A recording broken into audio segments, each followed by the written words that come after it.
Tonight, ladies and gentlemen, I received a text message from Christy about a month ago or so, and she asked me if I'd come and do this presentation, and I said, well, sure, I can come and do that. I did a similar presentation up in Cache County in December. Pretty much the same thing. I've made a few changes to it, but thank you for being involved in the party.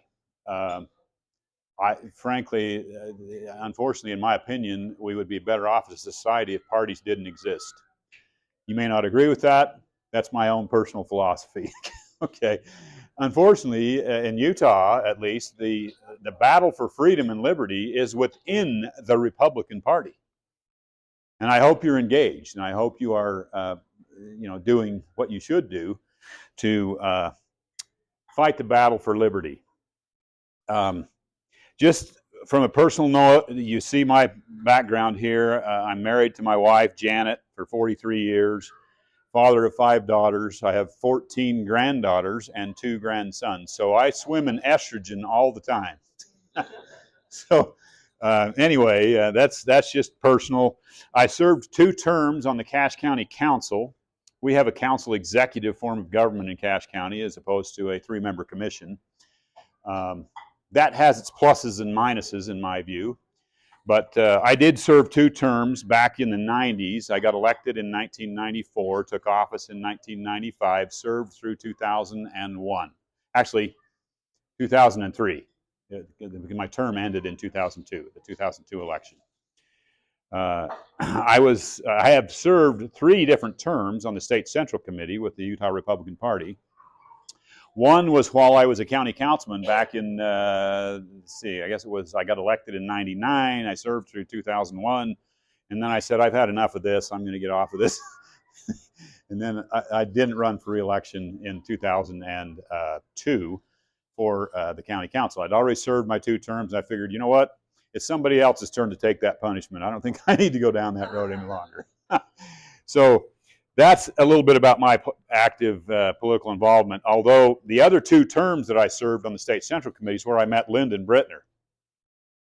At the time, Lyndon Brittner was working for Keep My Voice, and I think he put a bug in Christie's ear to get me to come and do this. I'm not sure of that, but thank you, Lyndon. I just wanted to give you a little recognition for having done that, although it did cost me an afternoon and whatever, but I enjoy Utah County. It's great to come and visit Utah County.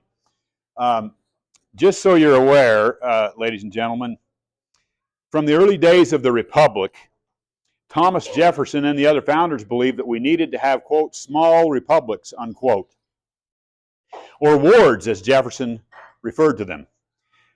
These small subdivisions of each county were supposed to have the major responsibilities of government. They were supposed to be placed on these small republics. And it was supposed to be consisting of families of about 100 members, 100 families. That was what the small republics were supposed to be. And Jefferson called them wards. Unfortunately, in Jefferson's latter years, he lamented in his later life that he did not get this accomplished in the state of Virginia. And he thought it was a big mistake, even at the national level, that they didn't attempt to get it implemented. Because the major responsibilities of government should be at the local level, right? You know everybody that's in your small republic. That's the way it should be, in my view. And this is a letter that Thomas Jefferson wrote to one of his colleagues back in 1816 that describes the lamentation that he experienced then. And I'm going to send, well, Christy has these slides, so if you want to have it as part of your slide or your video presentation, you can add that and you can read that as you get that opportunity. Unfortunately, Jefferson and his founders did not succeed in the creation of these small republics. And he lamented this as one of his biggest failures in the latter years of his life. In 1846, when Utah's Mormon pioneers settled here in this, what was then Mexico,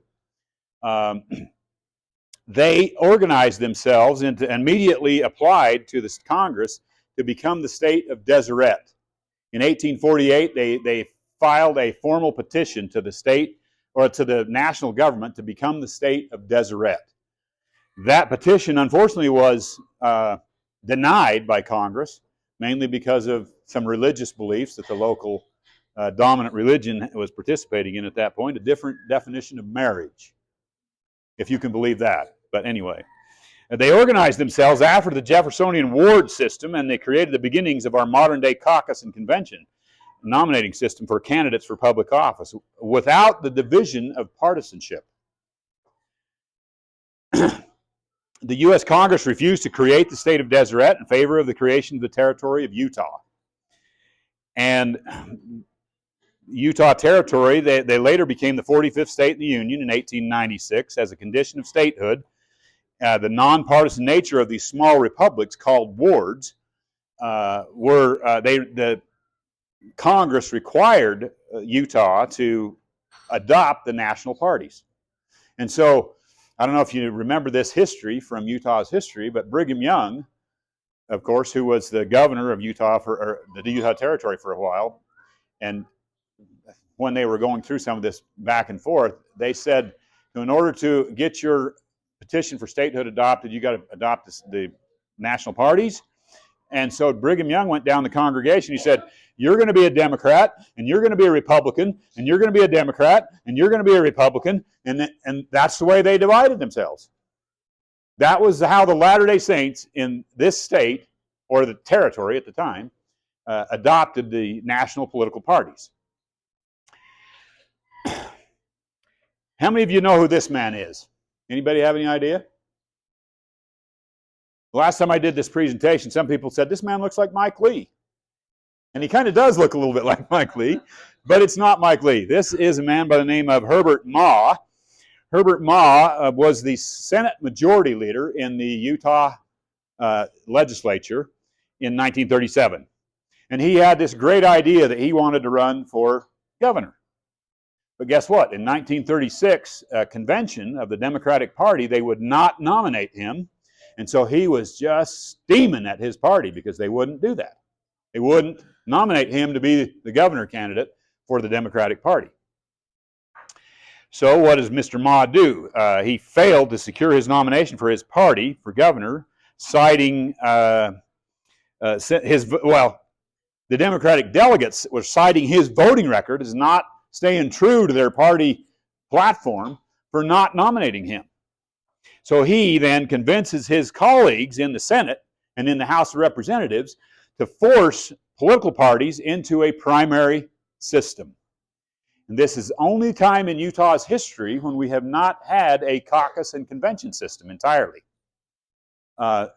This 10-year period, because he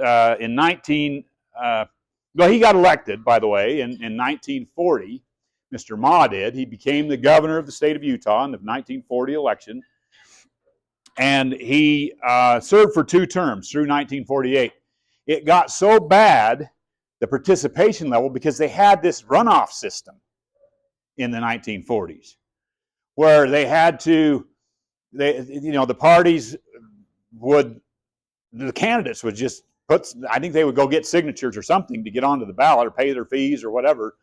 And then they would have, anybody could vote because we didn't have partisan registration, partisan voter registration until way later in Utah. But at this time, Mr. Ma just served the 2 terms, and the legislature in 1947, it got so bad that the direct primary ended after a decade because the people weren't, because they had to vote twice to get the party's nominees, right? They had to vote first in a direct primary and then in a runoff and then in the general election. Our current legislature has been trying to do this. Unfortunately, it's a nightmare in my view. People don't want to have to vote 3 different times, or at least twice, to determine who the party's nominee is. Voter participation plummeted. The cost of campaigns was excessive. 1947, the legislature moved back to the caucus and convention nominating system, and they put it into the statute that the parties would have to get no state-sponsored voter registration, and the voters just showed up to what they then termed as, quote, mass meetings. Anybody could show up at your neighborhood caucus, at your precinct. Only they didn't call them precincts even then. anyway, as it kept going on, in 1947 to 1969, the statutes that this legislature passed in Utah varied from 80% to 70% of the delegate vote at the convention to secure the party's nomination. And this was with both parties because it was a state law that was dictating this until later. That happened in 1988. The term mass meeting was changed in Utah statute to party caucus. It was a mass meeting prior to 1988. When I first moved to this state in 1984, I remember going to a mass meeting. And then they changed the name to party caucus, even though there was no partisan registration. You just showed up at the primary election and told the poll workers, well, I'm a Democrat or I'm a Republican, and they'd hand you a Democrat or a Republican ballot. That's the way it happened back in the 80s when I first moved to this state. Then, in 1993, Utah repealed all of its statutes governing the internal affairs of political parties. And they cited court cases in neighboring states as the reason for doing it. Then Speaker Rob Bishop in 1994, Rob Bishop, who was then the Speaker of the Utah House of Representatives, he proposed legislation to repeal all of Utah's primary election laws governing political parties, citing these court cases as the reason for doing it. You try and remind these legislators of that history, and they look at you like, huh? It's kind of interesting to talk to them. So anyway, then after that, the same legislation that was instituted for the first time, partisan voter registration. Representative Bishop, then later Congressman Bishop, put in the same legislation the fact that if you wanted to vote in Utah, you had to declare your colors. You're either going to be a Republican or you're going to be a Democrat, right? Or you can be an independent and not vote at all until the general election. That's your choice as a voter, right? But that's when it started in 1994.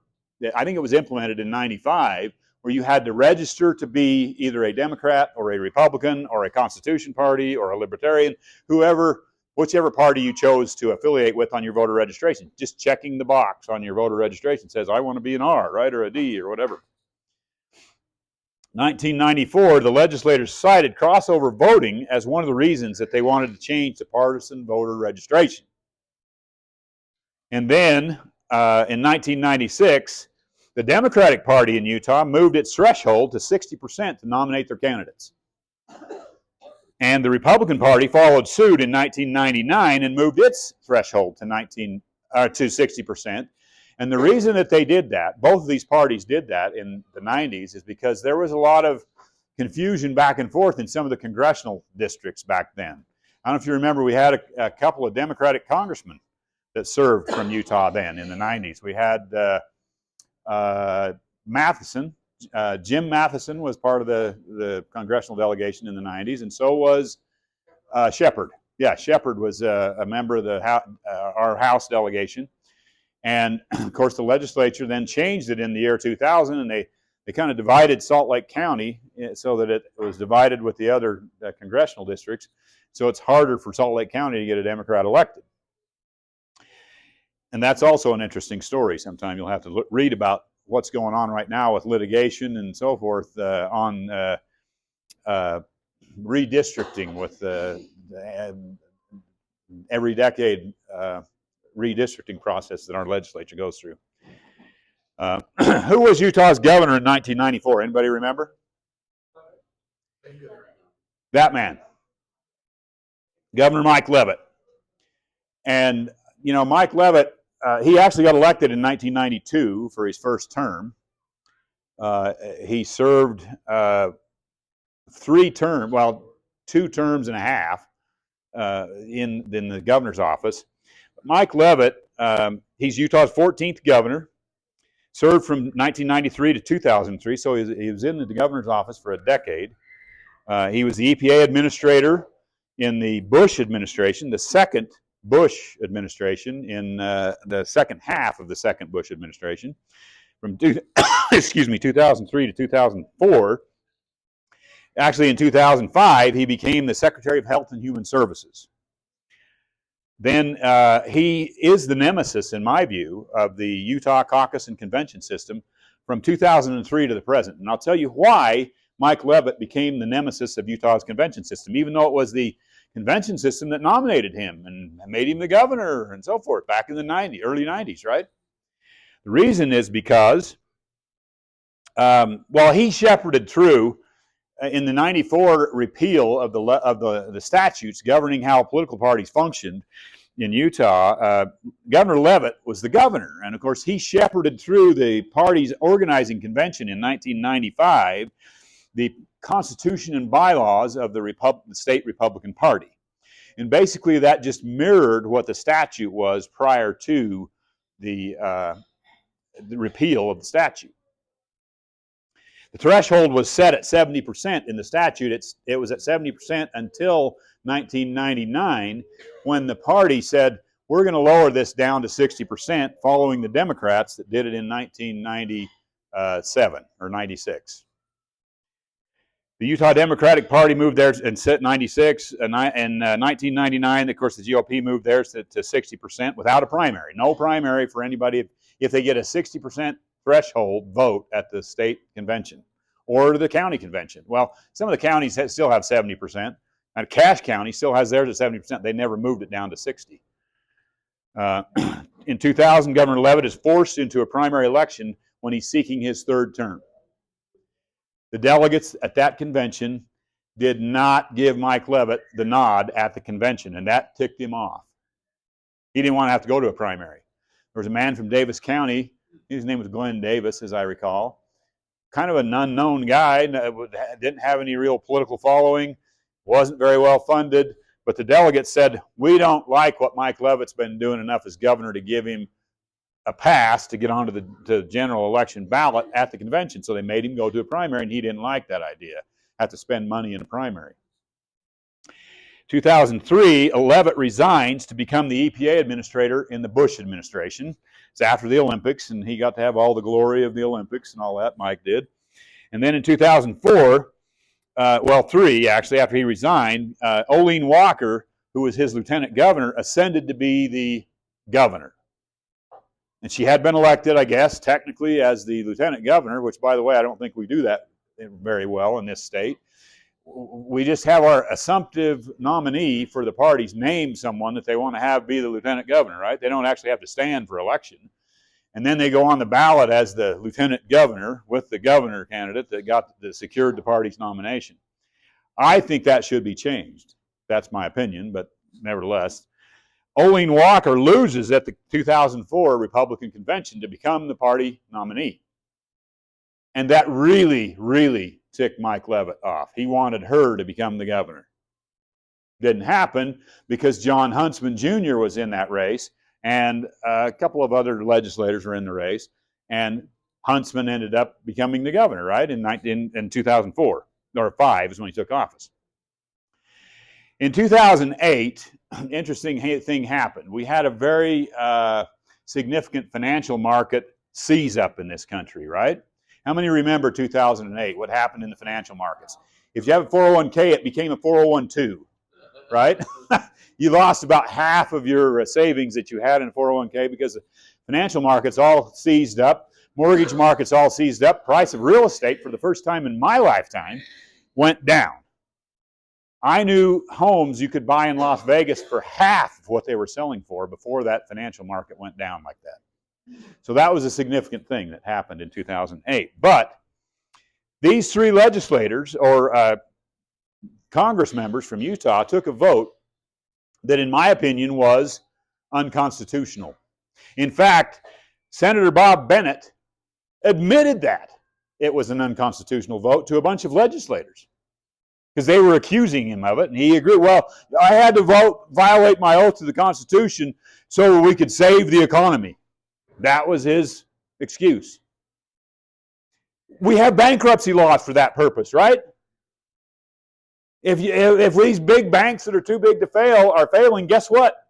Go file bankruptcy. And then maybe some of the smaller banks could buy the assets of the bigger banks, right? Instead of the other way around. If these smaller banks have trouble, They have to file bankruptcy, and then the big banks take them over. It's just nuts, in my opinion, what happened in the financial markets. I'm in the financial business, and that's why I'm a little sensitive to this, but nevertheless. In 2008, Congressman Chris Cannon nearly lost at convention to Jason Chaffetz. Chaffetz wins the primary and the election.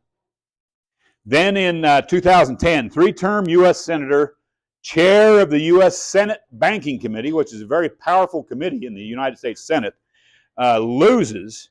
His political career is ended at the 2010 GOP state convention. Anybody here at that convention? I was there. One of the proudest votes I took was to vote for Mike Lee or Tim Broad. I think I voted for Lee in that convention. No, I did vote for Mike Lee in that convention because I had met with him and whatever.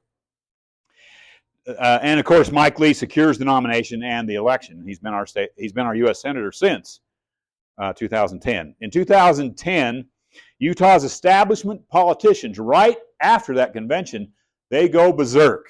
They just simply say, this can't happen to us again. We can't let these delegates have this much power. And guess what? They went to work immediately and convinced everybody that they associate with in the state. According to Utah's establishment, immediately all of these convention delegates that elected previously Hatch and Bangeter and Bennett and Leavitt and Huntsman and Herbert, they're all out of touch. These delegates are, right? They're no longer the mainstream because they wouldn't reelect Bob Bennett because he took an unconstitutional vote to bail out banks and car companies. That's my opinion. And I think that's one of the reasons. Well, also at convention, people were booing Chris Cannon and others for not doing anything about the illegal aliens. Well, that was also a big debate. That was also a big debate in the state. And Bob Bennett said, "You're a bunch of idiots. You don't know what you're talking about. You're the most stupid people I've ever known." Well, I'm just telling. This is the history, okay, of our politicians and what they did. But it's just interesting to me that when one politician that does have a significant amount of power in the U.S. Senate loses at a convention, all of a sudden all 4,000 delegates that come from every county in this state are completely out of touch with the mainstream. When they had previously nominated Mike Leavitt, Norm Bangeter, Orrin Hatch, all of them, John Huntsman Jr., all of them. Why are they now all of a sudden out of touch? Of course, you never do get the same group of delegates. You always have probably 70% or 60 or 70% new delegates every election cycle. It's just crazy to me that we allow these politicians to place this brand on the party that says, oh, these idiot delegates are just out of touch. They just don't, they're not in touch with the mainstream. How many of you heard that? Yeah, that's what the media says. I don't believe it, not for a second. Nevertheless, all those people, well, with these three national politicians, Cannon, Bennett, and Hatch, because see, Hatch in the next election cycle in 2012, he wasn't about to let happen to him what happened to Senator Bennett. And but in 2010, this group, I call them the duopoly, the Utah establishment duopoly, they formed what they called a political interest committee known as the Alliance for Good Government. You've probably never heard of that, but you have heard their trade name called Count My Vote. They registered a trade name called Count My Vote because they did a bunch of polling and they realized that Alliance for Good Government doesn't have much of a ring to it. But everybody wants their vote to count, right? So they called themselves Count My Vote. Then in 2012, U.S. Senator Orrin Hatch is up for re-election for his 7th term. He's been in office for 36 years at that point, seeking a 7th term to the U.S. Senate. And he spent, prior to convention, $5.3 million to get through the 2012 state convention.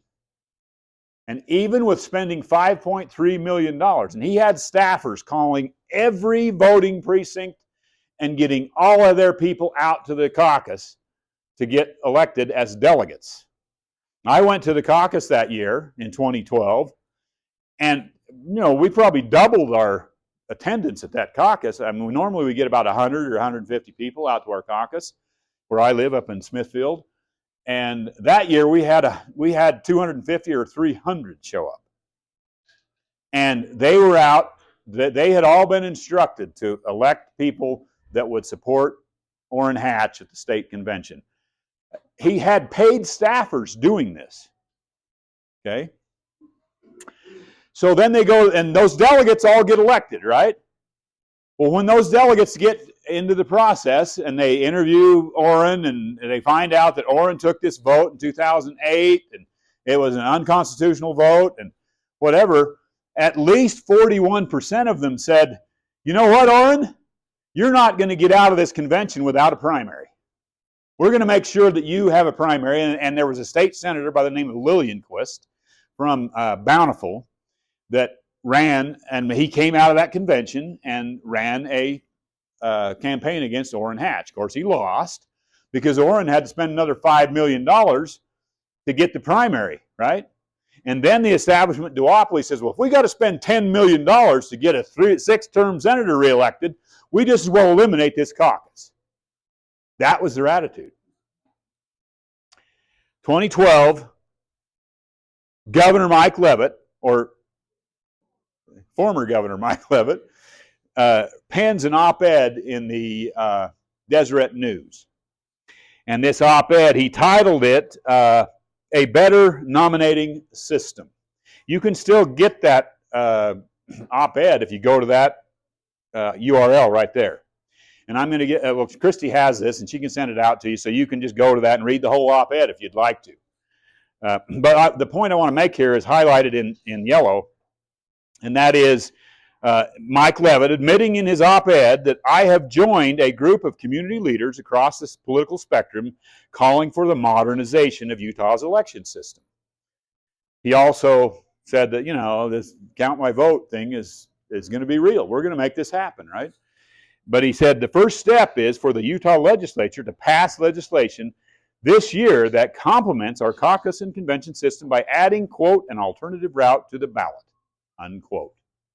So this tells you what they wanted in 2012, right? They wanted a dual track. So then what happens after that? Well, before I get into that, let's talk about Count My Vote. Who is Count My Vote? In my opinion, it's Utah's uniparty. Who funded the CMV effort?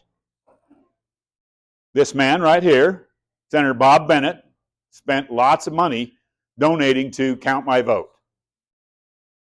Orrin Hatch donated $50,000 or $100,000 towards it.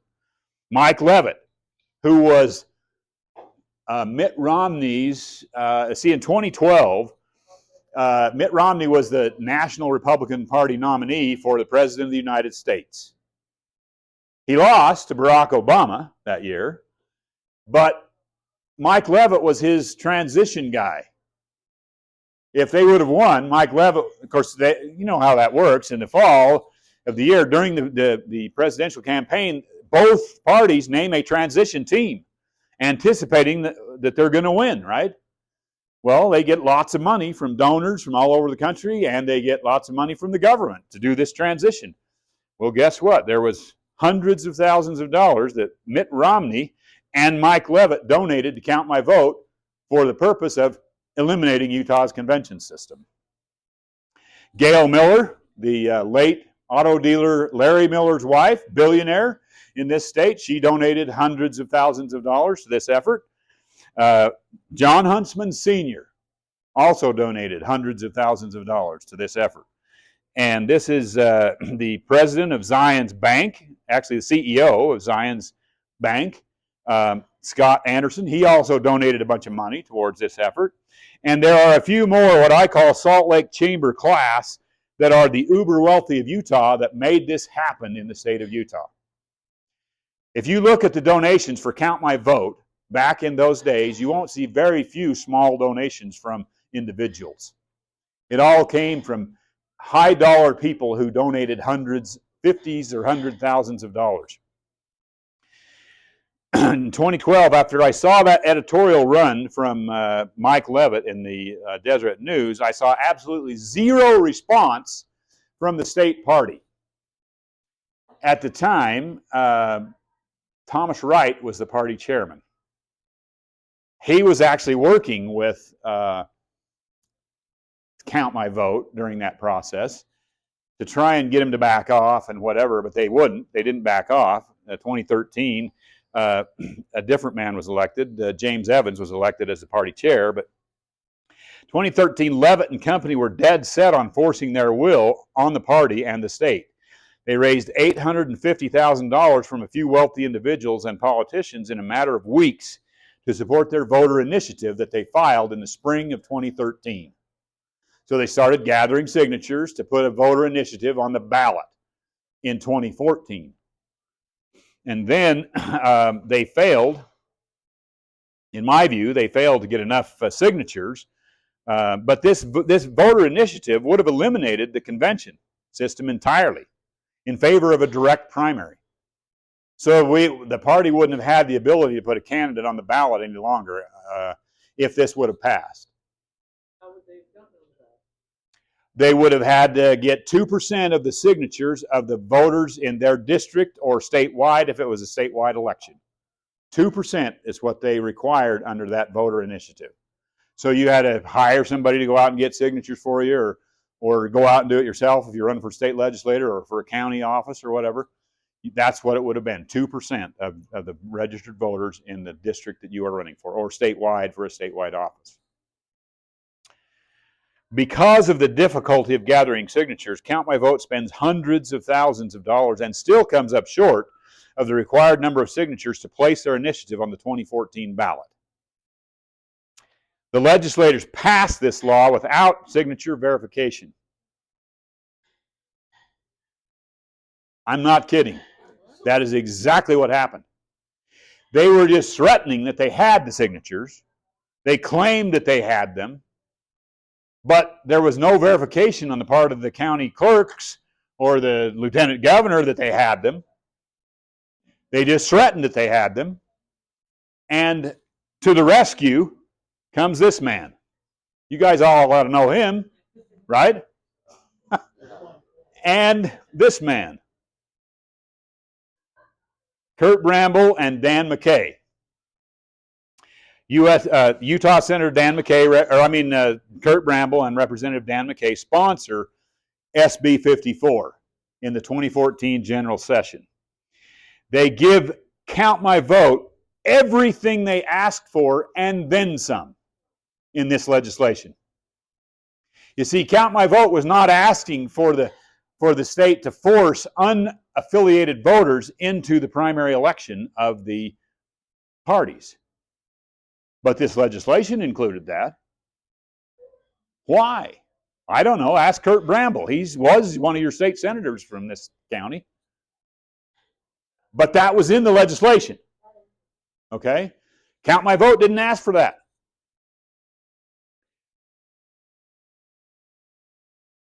These legislators claimed they were, quote, saving the caucus, unquote. But what they really did, in my view, is they gutted the caucus. See, the delegates don't have the power any longer to bounce a three-term senator seeking a fourth term off of the ballot because he took an unconstitutional vote. That was significant. It wasn't just that vote. It was lots of other things. He's right about how Bob Bennett's attitude was during that time frame about the delegates. He was just livid prior to that. Did you have a comment? Yeah, a couple things to be aware of. Okay. Is when Bob Bennett lost it. Yeah. He didn't lose because he didn't make the 40% threshold. He lost because he was in third place. That is correct. We didn't have a party nominee coming out of the convention. He had 25% in the first round of voting at that convention, 25%. And then once, I think there was 4 or 5 candidates in the race that year, And they took another vote, and it eliminated Bob Bennett because the only two left were Bridgewater and Lee. And Bennett was 26%, so he gained a few votes in the next round of voting. And the other thing that happened before SB54 was passed was in 2013 organizing convention. Count My Vote came to the party and said, if you raise your threshold to 70%, we won't run our initiative. And Right. The delegates rejected The delegates rejected that. that, and the reason I think they I don't know what, I wasn't involved in the state party at that point, but I do know this. I have studied the court cases surrounding candidate access to the ballot in the states, and there's lots of reasons why, in my opinion, the state has assumed this authority that they can dictate to a political party the process they use to determine who their standard bearer is. Frankly, in years gone by, I believe Justice Scalia was very clear in some of the cases, Jones case in California, and many other cases that have happened, where the state is unconstitutional for them to dictate internal party procedures, internal party processes. It's completely unconstitutional for them to do that. And I'll get into some of the ideas of how you can fix this but towards the end of my presentation. But the reality is, I saw nothing happening at the state party level in 2012 when I saw Mike Leavitt pen that op-ed in 2012. After the 2012 convention, I was just thinking, well, what's going on with the state party? Why are they not fighting this? And I think it's because, frankly, the state party officers were in bed with Leavitt and with Hatch and these guys. In fact, Hatch's staffer was the party chair up until the time he started his campaign for the 2012 re-election. He resigned, and Thomas Wright was appointed to be the chair during midterm. So Hatch had his people in place, including our state party chair at that time, Dave Hansen. So anyway, I saw zero response to this from James Evans in 2013 after he got elected. I saw zero response out of the state central committee, and I thought, why can't you guys do something? You're not fighting this. You're just going to lay over and let the state legislature roll you over. Then Layne Beck hires an attorney. I'd looked all over this state to get an attorney to take and write a legal analysis of the petition, the initiative petition that Count My Vote had registered with the state. Because I knew it was illegal. At least I believed it was illegal. And I still think it is. Unfortunately, we have judges that, well, there's lots of reasons why it hasn't gone, the legal battles have not gone the party's way, and I'll get into that a little bit. But I finally hired this gentleman from Boise, Idaho. I wrote him a check for $5,000 to pay for his legal analysis. That included a trip for him to come to Utah and present it to the State Central Committee, his legal analysis of this Count My Vote initiative. And I arranged actually before that, I arranged through one of my friends, Don Guyman in Davis County, to have Chris Troupas present his legal analysis to the State Central Committee. Now, so I'm not a member of the committee. I'm not active in the party in Cache County. I had just been a county official before and had been on the State Central Committee once, 15 years before this. And so this is the reason I bring this up, folks, is because I want you to understand and know you don't have to be on the State Central Committee to make a difference.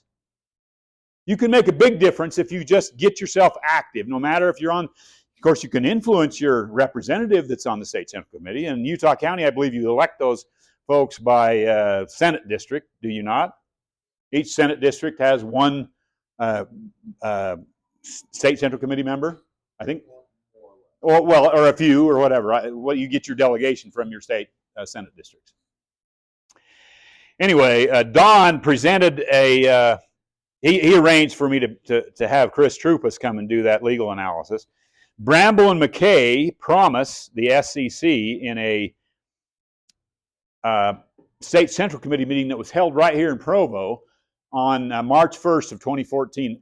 That's the date that Chris Troupas came down here and presented his legal analysis to the State Central Committee.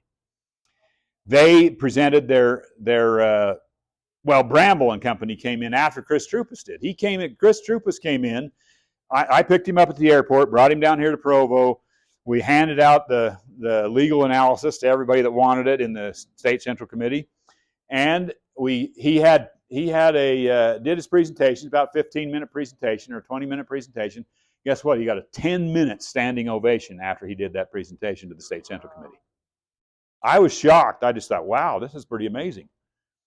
And prior to that, Don Guyman had presented in 2012. He had presented I drafted what's it called? A resolution.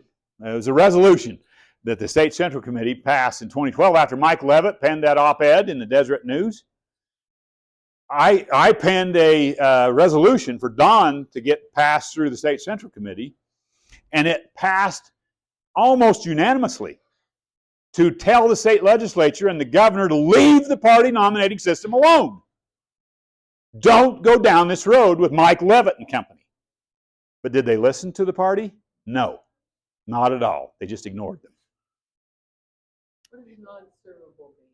Oh, I'll go back to that. Non-severable is legal language in statutes that legislators put in the law. What they said, what Bramble and McKay did at this meeting is they told the State Central Committee, look, we believe some of the provisions that we've got in this might be unconstitutional. And we believe that if it falls, if it's challenged in court and a judge declares any part of it as unconstitutional, then if it's severable, that means the judge can just say, well, that portion falls, but the rest of it stands. If it's non-severable, that means if any portion of the law fails, it all falls. So Bramble and McKay presented to the State Central Committee that this would be a non-severable law at a meeting on Saturday, March 1st of 2014. Well, guess what? Sunday morning or Sunday afternoon, could have been Monday morning early, the final version of SB54 is revealed to the public. They've been debating it in the legislature their whole session. But guess what's not in there? The non-severable language. It says it's severable. So Bramble and McKay lied, flat out lied, to the State Central Committee in that meeting. Can you believe a politician would lie? Usually when their lips are moving. Yeah, anyway. This is Chris Troupas. If you go to that URL, you can see the brief that I had him write or the legal analysis that I had him write for that it's about the initiative petition that Count My Vote filed. And the other URL is his speech that he gave that he got a 10-minute standing ovation with the State Central Committee. His name, he goes by Chris, but that's how he spells it, C-H-R-I-S-T. Technically, it's Christ. That's how he pronounces it. But he always went by Chris when I was interacting with him. Great man. I love Chris Troupas. He was great. I wish James Evans would have hired him instead of the attorney that he actually ended up with. But anyway, Troupas. They're only saying that because the attorney hired missed a bunch of deadlines. Well, yes, that is true. And I'm going to get into that in a minute. But Chris Troupas received that 10-minute standing ovation. The same day, I had made contact with the Constitution Party officers in the state prior to this, and I went and met with him, or with those party officers, the Constitution Party, and gave them a copy of the legal analysis, and they met Chris Troupas. And they made the decision eventually, when the litigation was filed later, to join the lawsuit. Thank God they did. Because our attorney was, frankly, I I think he was a fairly competent attorney for the most part, but I believe he needed someone scheduling him or something. He didn't have enough staff or something. I don't know what his problem was, but he had 17 late filings in the federal district court for this case. And on the 18th time he filed a summary judgment motion, guess what the judge said to him? You have no... They had a hearing scheduled, and of course you have a couple of weeks before the hearing, you have to file your brief for the hearing, right? Well, guess what? He did not have it filed in a timely fashion. He got it there like 3 minutes late after the midnight deadline or something, and the judge was just livid with him and said, guess what? You have no motion in front of this court for this summary judgment hearing. Thank God the Constitution Party, their attorneys were prompt and on the case, and we ended up winning that section of this lawsuit. That basically was, the judge said, well, this provision that the state's forcing people who are not willing to check a box on a voter registration that says that they are willing to affiliate with the Republican Party can vote in your primary and in your caucuses is unconstitutional. You can't force people into the party's primary. State. That's unconstitutional. So see, that would have fallen if Bramble and McKay would have held to their word. So anyway, that's that. But I'm glad. But I tried to get the Republican caucus in the House of Representatives to listen to Chris Troupas, or even just read his legal analysis. They wouldn't do it. I couldn't get anybody to listen to him or to read the $5,000 legal analysis that I paid him to do.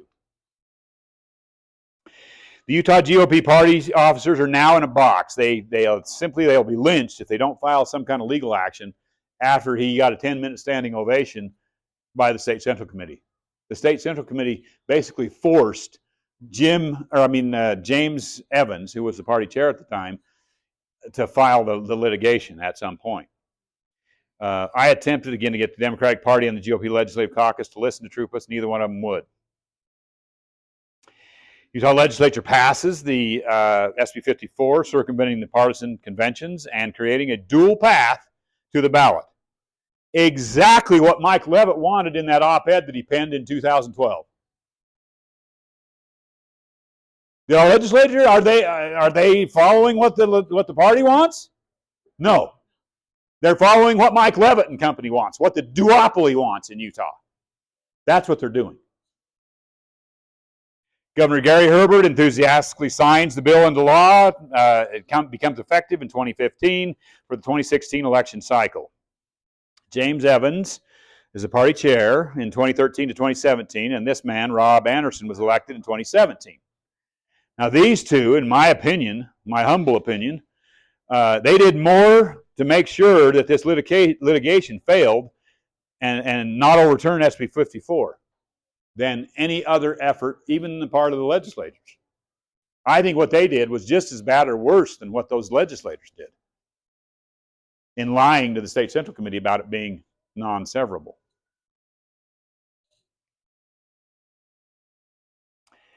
I want to have a brief discussion about the litigation that was filed by the party against Governor Gary Herbert and Lieutenant Governor Spencer Cox. Now, I could spend hours talking about this, okay, but I'm not going to do that. But I do just want to give you an illustration of what I'll call party corruption is with this discussion about the legal analysis or my view of the litigation that happened by the party in the 20-teens. They filed the litigation actually in the late 2014. It was like December of 2014 when Marcus Mumford, who was the party's attorney at the time, filed a case against the lieutenant governor, the governor at the time was Gary Herbert. The challenge is courts do not like speculation. They only like facts, right? And we didn't have any demonstrated damages. The Utah GOP did not have any demonstrated damage. In fact, the legislation wasn't even implemented when Marcus Mumford filed this litigation in the federal district court. It was implemented on January 1st of 2015. So Troupis was the attorney that started all this going here in Utah, but the state party wouldn't contract with him. Although there was enough pressure starting to be put on James Evans that eventually the attorney, Mumford, relented a little bit, and he actually contracted with Chris Troupis to be part of the legal team. But in his retainer agreement with Chris Troupis, he said, you can't file anything without my direction. You can't write anything without my direction. You can't do anything unless I asked you to do it.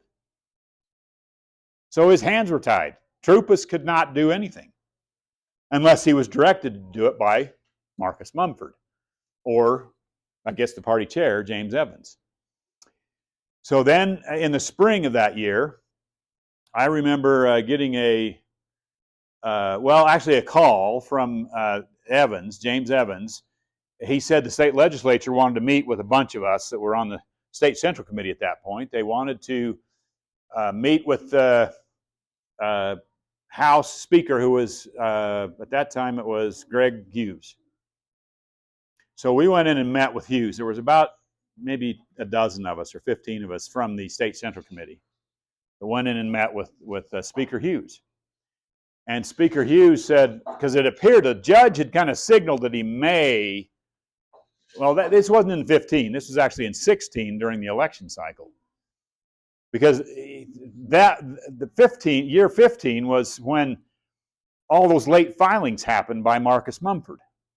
In the fall of 15, we were ready. They filed a motion for summary judgment, and ours got bounced off of the court docket because our attorney filed the 18th time being late. And the judge then ruled on a summary judgment motion that the party, or the state, I should say, violated the Constitution by forcing unaffiliated voters into the primary process. Then there was some language in the statute that our attorney, Marcus Mumford, picked up on that says in the statute that the party has to allow its candidates. So it doesn't say those words. The actual words are the candidate or there was some later this was filed, but during the summary judgment motion hearing, there was some back and forth between the Attorney General's office and our attorney, which was, in fact, Chris Troupis then, because the judge said, Mumford, you can't represent your party any longer in this summary judgment motion. You've got too many late filings. So you either got to get some staff in your office, and so then that's when he actually got Troupis to represent us in that summary judgment motion hearing. But in that hearing, we won that part of it, right? Where we no longer have unaffiliated voters going into the party's nomination process. Then what happened is there was some confusing language in the statute that said either or both. The party can choose either to let its candidates get onto the ballot by signatures or convention or both. Well, if you read through that language, you know attorneys like to parse language. Marcus Mumford said, well, if we give them the choice of either the convention or the signatures or both, we just choose the convention. That was Mumford's contention. So we're giving them either or, but we're going to choose to just give them only the convention. Well, immediately, Spencer Cox, who was the lieutenant governor, as soon as Evans announced that that's what he was going to do, comes out with op-eds and with all these press releases saying, if the party does this, we'll just flatly ignore the party and we will go ahead and put that candidate on the ballot that got signatures anyway. So then Mumford and Evans decide to file a second lawsuit. They file a second lawsuit in the federal district court in December of 2015 this time, and basically they're going to sue over lots of issues, but that was the main issue. Was it constitutional to have the party say either we're just going to do the convention only? Mumford gets this bright idea to go over to have the state Supreme Court decide whether or not the party would be legal to determine that we're going to just do convention. And of course, the Supreme Court says, we believe the intent of the legislature was to give that choice to the candidate, not to the party. That's what the Utah Supreme Court said. And so, what's that? That was appointed by Herbert and Leavitt and all these guys in the Utah duopoly. So what happened then is Mumford files an appeal to the, well, actually the judge hadn't completely ruled on the case yet as a whole. He had just partially ruled on it. But anyway, what happened then is Mumford made a decision to file an appeal to the 10th Circuit Court of Appeals in Denver for the federal courts. And it went over there to Denver, and it was a 3-judge panel, and one of the judges there said, I believe this is unconstitutional. I don't believe the state has any business dictating to the party how it goes about nominating its candidates. But the majority, the 2 other judges, said, well, we happen to believe that you have a constitutional path to get your candidates on the ballot. It's called the convention. We have a bunch of issues with the number of signatures that are being required here in certain districts in the state. Some districts up in the Avenues area of Salt Lake, for example, you got to get over 50% of the registered Republicans in that district to be on the ballot as a Republican in that district. That's unconstitutional. You can't require that for ballot access. So they believe, the majority even believe, that that could be unconstitutional, but because we had a convention path, we're going to get, it's okay. This law is still okay. It's that part of it is okay, so we're okay with it. That's what the majority said. At this point, we have a state organizing convention in May of 2017. And there's a corruption going on in that election, in my opinion. A man by the name of Phil Wright, which some of you may know, he was a Utah County guy for a few years, Davis County chair of the political party, of the Republican Party for a few years, but he was a state party vice chair with James Evans. And all 3 of these guys, Evans, Wright, and Rob Anderson, who was the governor's hand-picked guy, ran for the state party chair that year. At the state convention, we had electronic clickers. They weren't going to have electronic clickers. The party officers had paper ballots all ready to go because they didn't have the money to pay whoever runs those enough money for using the electronic clickers. Guess what? Governor Herbert comes in right at the very last week before the convention and says, I've got the money for the clickers. Here you go, party. Get the clickers. So they hired the company to do the clickers. And when the chair's election was up, guess what happened? First round, James Evans was eliminated. He's the incumbent seeking re-election. He got eliminated in the first round. Second round, we have Phil Wright and the governor's hand-picked guy, Rob Anderson.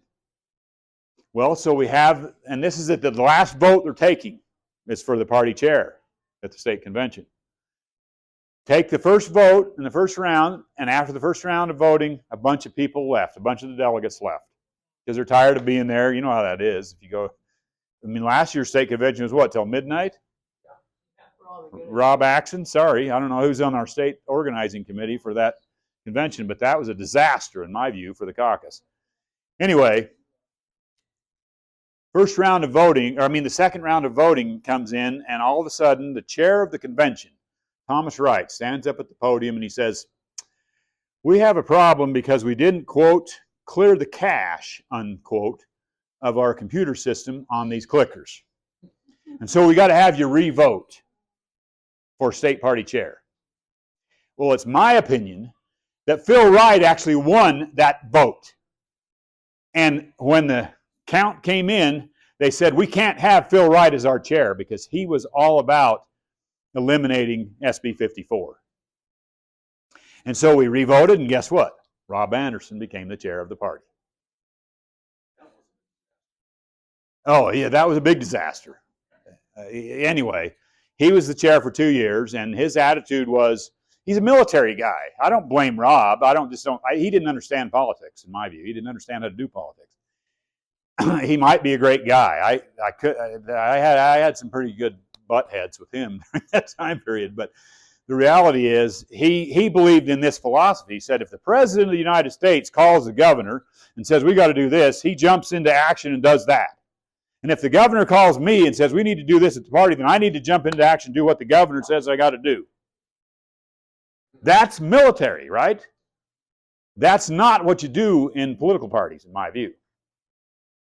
We had a state central committee that was filed this litigation wherein we had spent hundreds of thousands of dollars with these attorneys to get it to in an appellate court in Denver. And Rob Anderson gets elected in May, and in June or July, he says, we're going to drop this lawsuit. And we're suing the guy that's telling him we're going to drop the lawsuit. What would you do if you were a state central committee member and that happened to you? Chair of the party who was running the lawsuit says, I'm going to drop it. And at that point, we had all the briefs filed. All we had to do was wait for the 10th Circuit Court to opine on what was going to happen with our filings with the 10th Circuit. Stupidity is what it was. How are we going to pay these attorneys, you stupid goofball, Anderson? Anyway, as it turns out, that litigation eventually was, well, I do need to tell you this part of it. The first state central committee meeting we had after Rob Anderson was elected, he had announced that he was going to drop this litigation. And the state central committee members were livid. And there was about 53 of us, I think, that signed a letter to him that afternoon after we got out of the committee meeting. We signed a letter to Rob Anderson. We said, you don't have the right to drop this litigation. And if you do, we will exercise our right to veto you out of your position. And the party's rules allow the state central committee to do that to the chair.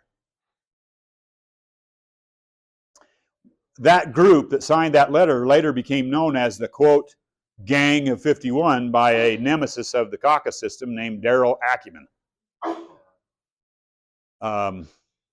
Anyway, some of you guys were probably on the state central committee then. You probably remember some of this stuff. But nevertheless, later that fall, Anderson was doing everything he could to get this litigation torpedoed. And we were in another state central committee meeting in Park City. And I'll never forget this state central committee meeting because, see, I'm just one of the members of the 140-member state central committee at that point, right?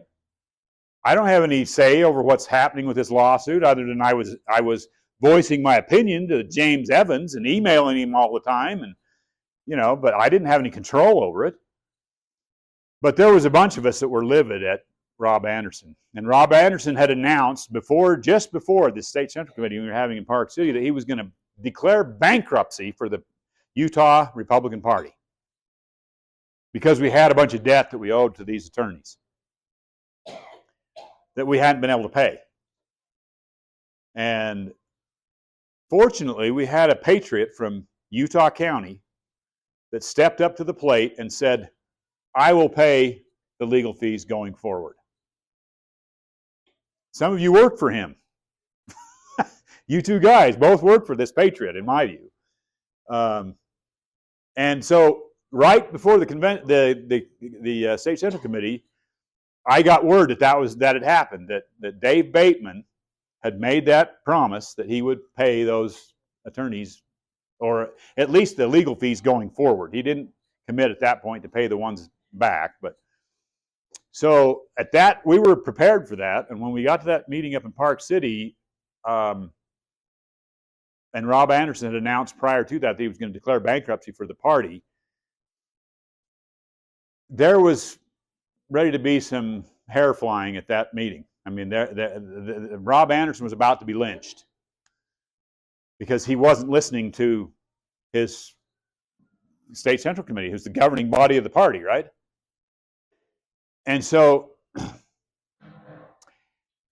Thomas Wright and Amy Winder Newton and a few other people came to some of us who were on the other side of this issue, and they said, look, we don't want to have this big embarrassment of a party censuring or vetoing Anderson out of office here. Let's see if we can get a compromise. And so we said, okay, here's the compromise. Anderson will have nothing to do with this litigation going forward. We will name a committee, and here's the 5 people that we will name as the committee that will run this litigation. This committee will be charged with raising the money and directing the attorneys to go forward with this litigation. And they said, we think we can sell that to Rob Anderson. So they did, sold it to Rob Anderson. He bought it. And that's how I became the chairman. Well, eventually, my fellow members of the committee nominated me to be the chair of this Constitutional Defense Committee, is what we called it, CDC. Our opponents called it the Center for Disease Control. So I thought that was kind of funny, but nevertheless, that's what happened. And that's how I eventually became, me and the 5-member committee. Chris Harrod was on that committee, Linda Pipkin from Weber County, Helen Redd from Utah County, Salt Lake County, and who else did we have on that committee? Anyway, those folks were great people. We had some great attorneys helping us, and then Mike Lee recommended that we hire an attorney out of Washington, D.C. named James Scher to help us file another additional petition to an en banc appeal to the 10th Circuit Court of Appeals in Denver. And then we filed, they wouldn't take it en banc, meaning the whole panel of all the judges in the 10th Circuit. And then we filed a petition for certiorari with the U.S. Supreme Court, which they promptly said, we're not going to take your case. And of course, they claimed to have that right to not take your case. Same thing happened to Phil Lyman in this case that he just filed, which it's too bad they didn't take that case, because I think it would have been good. But if they would have heard it out. But so the truth is, the SCOTUS has never heard this case. 10th Circuit Court said, the majority said, you don't have any demonstrated damages here, Utah Republican Party. And they were right. We didn't at that point. So whose fault was it? It was James Evans' fault, because he filed this litigation before we had demonstrated damages.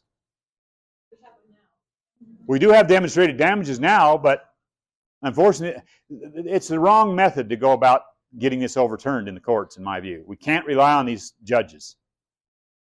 They have this doctrine called stare decisis, which is their previous rulings, but sometimes they follow that and sometimes they don't. Yes? That's a very important topic. I'm currently petitioning the Supreme Court to end that, which is destined to fail, I'm sure. But there is a judge on the Supreme Court right now, Justice Thomas, who has spoken out against that practice. Yeah. Specifically stating that it's not binding, yet all the way down to our state's courts, right down to the district courts, they claim that it's binding. It's not. And frankly, we need to restore jury trials so that we can actually start the process of judicial review and get that lawsuit out. I would agree with that. Frankly, our judiciary is just as corrupt as our politicians are, in my view. But, it's unfortunate, but it's the truth. What can you do to restore your rights to nominate candidates in accordance with your party rules? There's lots of things you can do. But in my view, the best way to do it is to, well, let me just put it this way. If you study politics in any country in the world, you're going to find this. Political power is never given up. It is always taken. Well, guess what? A decade ago, the state legislature took the power away from the state delegates when they passed this legislation, SB54. If you want to get it back, what you need to do is go to the state legislature and say, we're taking our party back. And if you want an R on your name when you're on the ballot, then you better repeal this, or you won't have an R on your name in the future. I'll guarantee that. And if you have enough people and you change the party rules to do that, you'll have politicians begging you to repeal SB54. Because then they can at least still have their primary instead of just doing it through the convention. So that's my opinion. Anyway, I'm done. Thank you for your attendance tonight. Let's keep the fight up, secure liberty to associate. Any questions?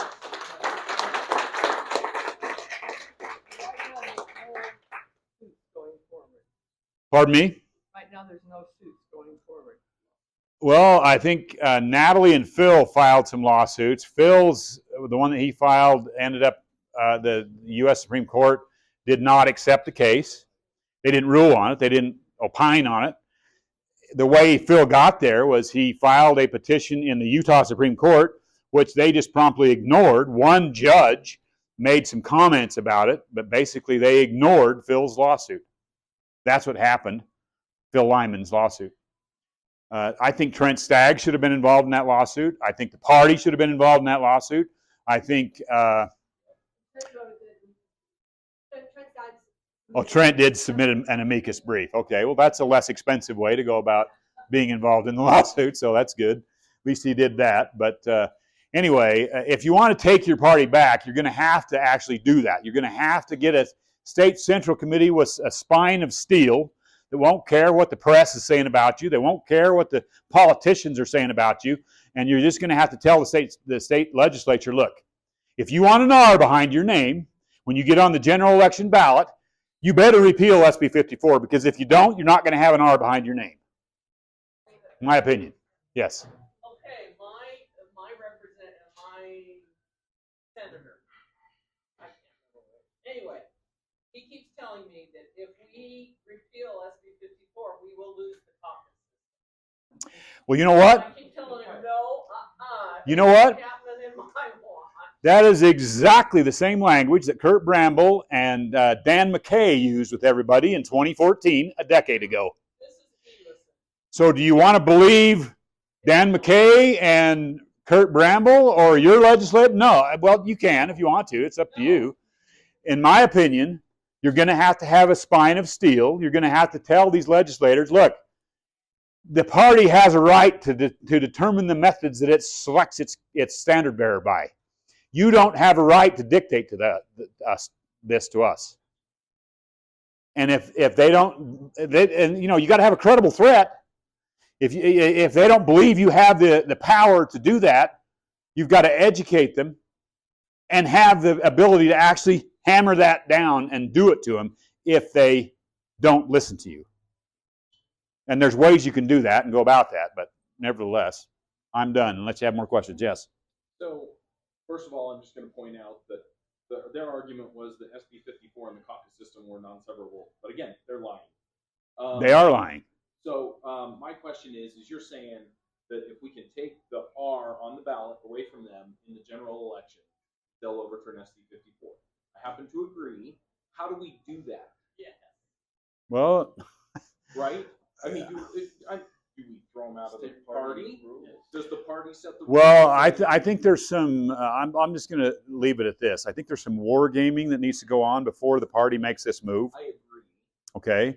In other words, you need to determine what you believe the opposition will do.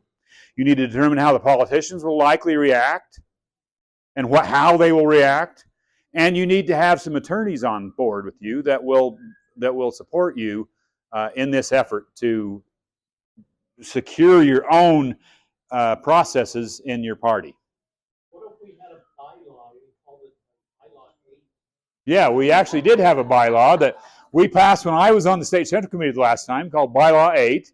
Unfortunately, Spencer Cox, convinced the State Central Committee to repeal Bylaw 8. What Bylaw 8 did was said, we define our party membership as anybody who complies with our party rules. Well, guess what? There's nothing in the party's rules that say anything about gathering signatures to get onto the ballot. Nothing. The party's rules say that they don't even address it. So, well, so if they would have left that bylaw in place and you had a state chair that would enforce that bylaw, then I believe you could have had a court case that you would have won. Because the stare decisis is very clear about the party having the ability to define its membership. Yes. As the party lost its conservative SEC members, Cox saw an opportunity to come to an SEC meeting, which he never comes to, for the sole purpose to get rid of bylaw 8 because it was the biggest threat. It certainly was a big threat. And frankly, that's what you're going to have happen. But there are other ways to go about it. You don't have, I mean, you don't have to define party membership, but I think if you did, that would be one way to do it. Did you have a question? Well, I was just going to add on to that. I think it's important to understand that what is currently in law is still an evolution of SB54. We don't have the same SB54 now that we did with. They've made some tweaks to it, but basically it's the state dictating to the parties how they go about nominating their candidates, and it's meddling in the internal affairs of parties, which stare decisis says they can't do. Add on to what Chuck was saying. We can't really prevent R on the ballot because there's one of the pathways that the party doesn't control, which is the senator candidate. Well, yeah, there is a way you can do it. So There is a way you can do it, but I'm not going to describe that here. I'll do that in a more intimate setting. Let me put it that way. Well, the point I'm making is the options that used to be available to be able to do that don't exist in the current law. Well, you're right about that. They don't exist in the current unconstitutional law, in my view. But I'm saying, I mean, the law is what it is right now until a court rules that it's unconstitutional. No, that's not true. The state legislature can change it any time they choose. And they're not going to do that until the party flexes its muscles and says, we want this process back in the state central committee where it belongs. You see, what Bramble and McKay did when they passed SB54 is they moved effectively the state central committee up to the state capitol. And those 105 legislators up there at the state capitol are now effectively the state central committee of all the political parties in the state of Utah. Right. Yeah, no, disagree. I was just commenting on current state law, like the party independently, other than convincing the legislature to change the law. There's not a way. Well, let me ask you this. Put yourself in the position of a state legislator. You are a state senator, let's say. Layne, I'm not disagreeing. I get that. I'm just saying, short of what you're saying, convincing the legislature to change the law, currently, we don't have the ability to say an R can't be on the. Oh, yes, we do. Because there's a pathway in current law that says. Yes, we do. I will go into this in a more intimate setting. I won't go into it here, but there is a way that you can actually take that R off of the ballot, and the legislatures would respond to it. Let's do one here, and then we're gonna end.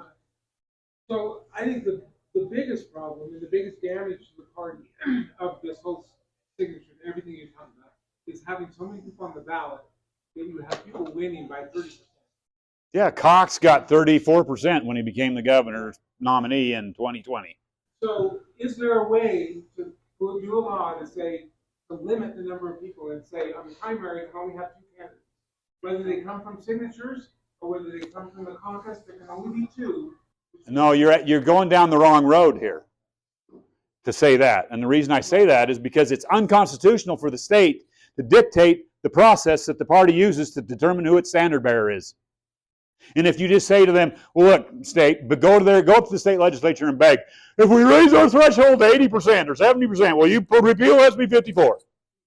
If you do that, the party does that, guess what happens then? You are condoning their activity, and you no longer have a legal argument against what they just passed.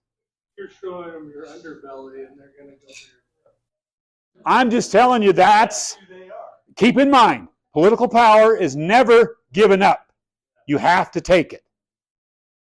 That's reality. Otherwise, you can't have so many people on the ballot. I agree with that, and guess what created that?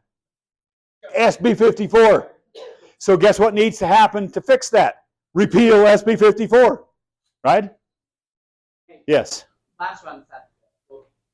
So the Count My Vote Initiative's argument, part of their argument to get or stalled was the supposedly exclusionary nature of the caucus convention and so on. And they wanted a direct primary, right? So they inherited the rationale of the progressive movement in the 30s that got us the direct primaries in the first place.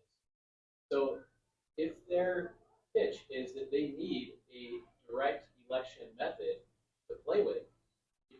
rewind to before Utah's statehood. Yeah. In the United States Constitution, there are originally 3 different elections. There are direct elections for House of Representatives reasons. There are indirect for executive officers, and there are legislative elections for senators. So there are actually 2 indirect methods, 2 Republican methods. Yeah. They're all nonpartisan. So if we really wanted to put those complaints to rest with finality, I would recommend that we return to that constitutional separation of the election methods for the different offices. And that way, Direct versus indirect election, sure. you stop the Democrats from arguing and contending with the Republicans at the ballot box, because there's an entire election that's conducted democratically, and that's the House of Representatives. There's an entire election that's conducted like our caucus convention, but nonpartisan. So the Republicans should be happy too, and then they actually act as a check on each other in the government. So Phil Lyman's petition to the Supreme Court exposed this, that the United States Supreme Court agrees that if you change the election method, you substantially change the kind of candidate that gets elected. That is, it's the method that determines who your candidates are going to be, not the nominal party affiliations. That's exactly right. So, In fact, that was the argument that we made in the 10th Circuit Court of Appeals. Thank I'm you. done. Yeah. Thank you. Let's give Layne